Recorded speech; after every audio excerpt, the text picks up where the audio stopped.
Well, and of course, after something like this happens, the community rallies together to help those who lost it all. Calvary Bible Church in Neenah has opened its doors as a place to cool off, get supplies, and just find some respite from the destruction. Senior Associate Pastor with Calvary Bible Church, Michael Hansen, joins me now. Michael, thanks for coming on the show. Yeah, thanks for having me.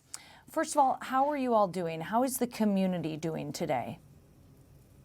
Yeah, really just in shock. I mean, you see this happening other places and don't expect it to happen in your hometown. But through that shock, the community is responding with abundant generosity. We're seeing that amazing ways, at least at our church location and hearing it elsewhere as well.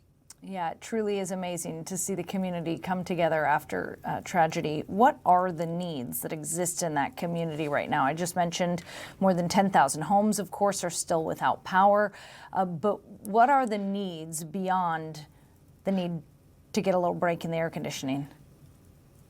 Yeah, I mean, we're going to find out the needs and have more clarity as the days come. But right now, we're just kind of preparing. We're gathering supplies, hygiene products, water, non-perishable food items. We're just getting ready to go out into the community. We don't have access to some of the hardest hit regions yet, so we're in a little bit of a waiting phase there.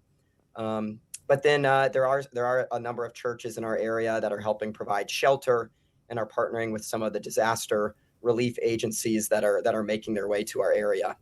You know, we've seen some of the video, Michael, but can you just tell us what you're seeing on the ground as far as the destruction? Yeah, I mean, I had a number of family members right in the path, and they say it's that classic sound of a freight train during the storm, and when all is said and done, it's just total destruction. But it's debris everywhere, trees down, hitting homes, and I mean, some people really facing with extreme destruction. So right now we're still trying to understand what all has occurred and where the needs are. And as a church, the best thing we can do is just prepare. And so we're welcoming the community in to either donate or to pick up supplies to get what they need in this moment. What made you want to open your doors, and how did you mobilize so quickly?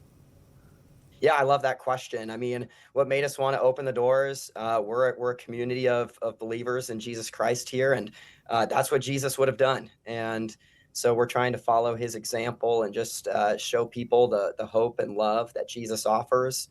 And we love our community. I mean, this is the Neenah, Menasha, Fox Crossing community is really a special place, and we hate to see it go through such tragedy. The only thing I can say about opening the doors up and getting things moving quickly is it's really the community to credit. People calling us, reaching out, and just a number of connections were made from honestly random phone calls and texts, and we were just willing to say yes. And then we'll get Michael back. Of course, Michael is the Senior Associate Pastor at Calvary Bible Church who's stepped in to help. They're providing free supplies to anyone who needs it. They've also opened their door just as a place where people can come in and cool off, as more than 10,000 homes are still without power in that area.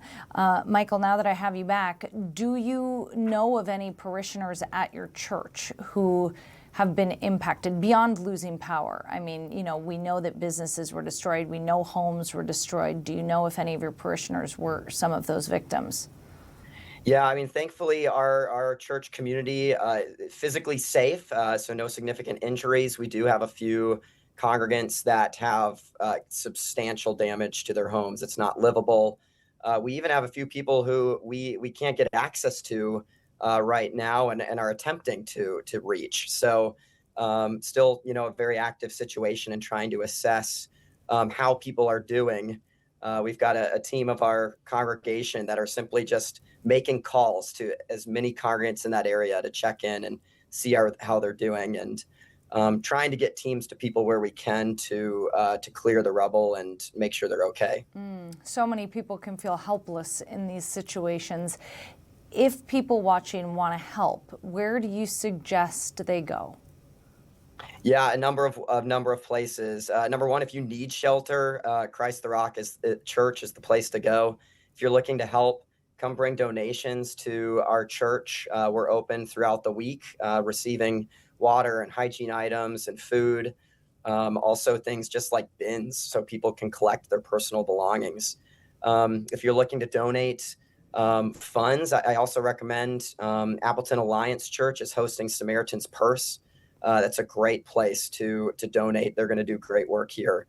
Um, and then, we can't stress this enough, but check in on your people, call them and see what their needs are. And that's how the community unites. Well, I hope that you're able to connect with those individuals that you guys have still not been able to make contact with. And all my thoughts are with your community during this difficult time. Michael Hansen, a Senior Associate Pastor with Calvary Bible Church, thanks for coming on the show. Yeah, thanks for having me.